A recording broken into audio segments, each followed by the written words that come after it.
Drittes Kapitel. Am Tolefen. Der Postenpeter hat inzwischen aber fast Faltenschwund ober Kühe.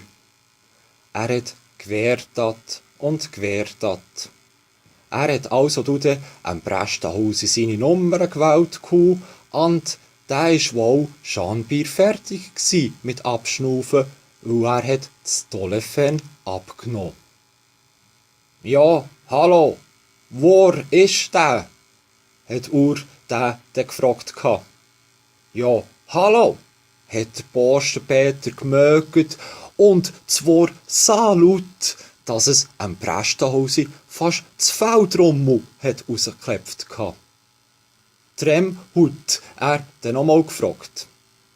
Wo ist der? Ist da der Prästenhaus? Hat der Postenpeter dann nochmal gefragt. Wo wett uns Wasser? Ja, hallo, hat der Postenpeter wieder ganz laut gemögt und beim Prästenhaus daheim haben die Bilder an der Wand angefangen zu wackeln, so laut war es. Da ist der Postenpeter, hat er wieder gesagt, und «Kannst du mir gut hören?» Dann hat es am Prästenhaus schier der Nico rausgehauen und er hat mal abschnaufen.